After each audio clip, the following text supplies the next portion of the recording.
What's up, guys? Welcome to the basement. We have Scroll Adam joining me for my segment today, who has a very special offer for you guys out there in Comic Land, which we will get to in a few moments. That's going to blow your mind. But first, I want to get to one letter in particular. We got a lot of answers for the, Wally or Barry, Dick or Bruce thing. So I want to thank Russell for writing it specifically, and all the rest of you guys. Russell had a couple of really good points to make, and on Bruce Wayne or Dick Grayson. Now, bear in mind, I'm not going to weigh in on this because I'm not reading Batman at this point. I refuse to. Yeah, ever since the whole Grant Morrison thing, I'm just totally not refused. Into Bat Baby whatsoever. I can't. Yeah, I agree. Sorry. And actually, Russell touches on that, which is why I'm highlighting his letter. It says, say what you will about Grant Morrison's writing, he did misfire completely on the Black Glove and R.I.P. storylines. And Final Crisis was just a total fustercluck. But he said Batman and Robin is great. Now, I don't read it, but I know a lot of the boys would probably agree with that. I think Ramon was reading. Well, Ramon reads fucking everything. But I said between him, Tony Daniel, Judd Winnick, and Paul Dini have really captured the character of Dick Grayson better than anyone has before. He goes on to say that he does miss the mystery-solving aspect of when Bruce was Batman, but at least they didn't try to turn Dick into a Bruce clone. Like, they didn't try to have him amp up to be Bruce Wayne. He's still him. But maybe that's why I don't like the book in general. It could be. I mean, I'm just used to Batman being Batman for it being Batman. It's just internal, and he's kind of like a pussy, and it's like everything is wrong, or at least the very little that I absorbed of it. I don't want to talk about my feelings towards Batman right now. Yeah, well, we're basically waiting for Batman to come back, which, as we know, is probably going to happen sometime this year. You know, DC's doing this whole Ultimate Verse or whatever, for lack of a better word. I forget what the fuck they're calling it. But it's basically, they're going to bring Batman back there, and sooner or later he'll manage to get back to the regular universe as well. And Russell honestly thinks that they're probably going to kill Dick Grayson after this, because that's just totally cliched. I mean, they've already got a new Nightwing, that asshole from Krypton running around in the Superman books. Don't even ask. If you don't know, don't ask. It's not worth explaining. So he thinks that they're probably going to kill Dick Grayson. I hope they don't. I would read that. I would read it, but like, how long is he going to stay? Like, okay, they killed Bruce Wayne. Bruce Wayne's back. Let's kill Dick. Like, we're just going down the line. Hopefully, we'll kill the Bat Baby soon. I do hope, because Damian is really what started to piss me off in the first place about Batman. As far as Wally or Barry goes, I am in total accordance with Russell on this one. He's going with Wally. Between Barry and Wally, I would go with Wally too. I liked Wally up until they gave him kids. Excuse me. Thank you, Ramon. I didn't like the Flash once they instituted. I didn't mind him being married, but once they brought his kids in and they've got like varying superpowers and shit, I'm like, this is like the fucking Fantastic Four all over again, and it was ridiculous. But Barry is boring, honestly. He's drab, he's all, I'm back from the dead, I don't know what to do with myself. Like, stick your hands in your pants, you're the fucking Flash. Imagine how quick you could get that shit done. Do something with yourself, entertain yourself. There's movies you haven't seen, you've been dead since '86. Go see The Lord of the Rings, for God's sakes.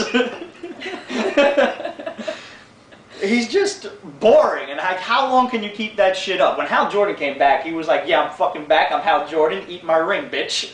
And I don't know, Barry's not entertaining me. Flash Rebirth is going nowhere for me. And I like... I have no idea what's going on with any of that. Basically, do you know who the Reverse Flash is? The guy in yellow, he's basically like the opposite of the Flash as far as color goes. God, I've really been out of the loop. Well, this guy's been around since the 60s. His whole idea was he was... the concept of the Reverse Flash was to make the Flash into the hero he could be, so by fucking with him, to make him a hero, basically. So he's a villain? Yeah.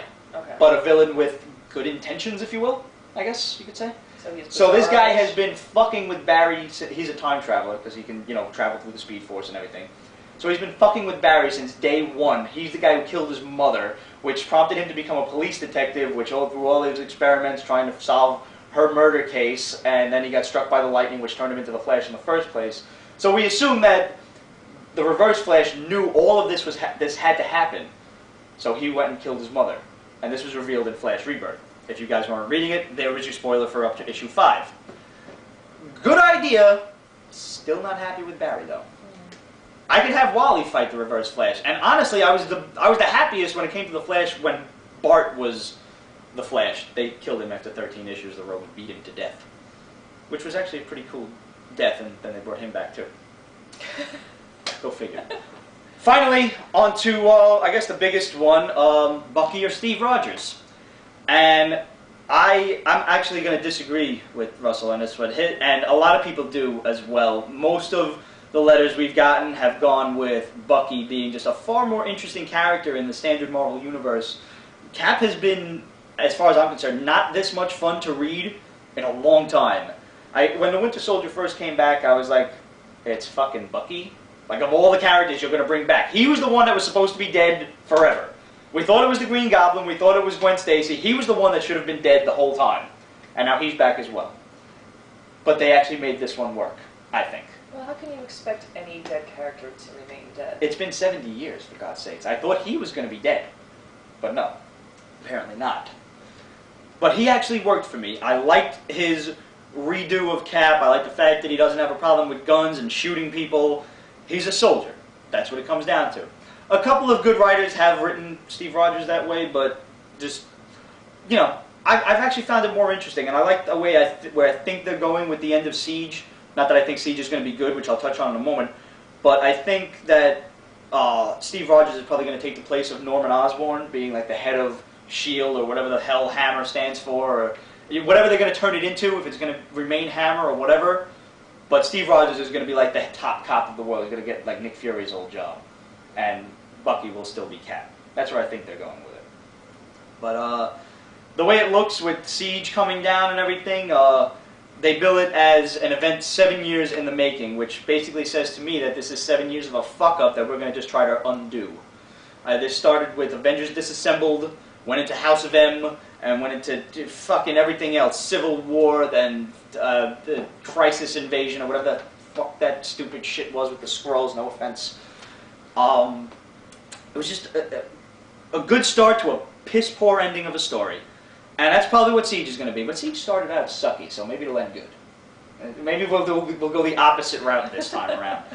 But, I mean, basically we've seen the teasers for Spider-Man, and we've seen the teasers for Captain America, all the posters on the internet, and if you haven't seen them, just go on comicguardcommunity.com/gallery and just search Spider-Man or Captain America, and you'll see a bunch of teasers with, you know, Peter Parker reaching for some woman who we could conclude that maybe it's Mary Jane in a wedding dress. Who knows what's going to happen. It's probably going to suck, though.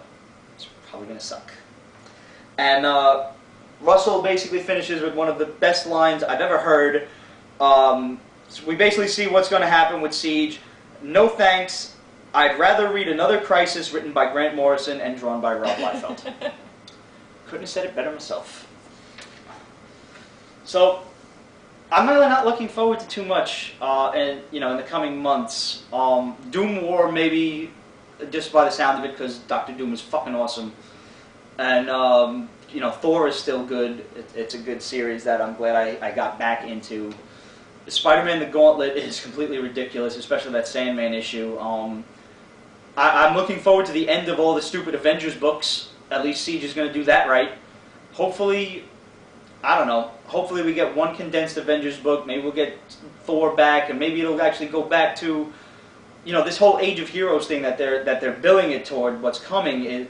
Maybe it's like a retrograde, like back to the 60s, back to the simple stuff, not so much these fucking, series-spanning arcs and these build as huge stories and, oh, this is going to be the next big thing. And, I've said it before and I'll say it again. Shit back in the day was a big thing because it was an awesome story, not because they told you it was going to be the big thing. You know what I mean? Like, the first Kree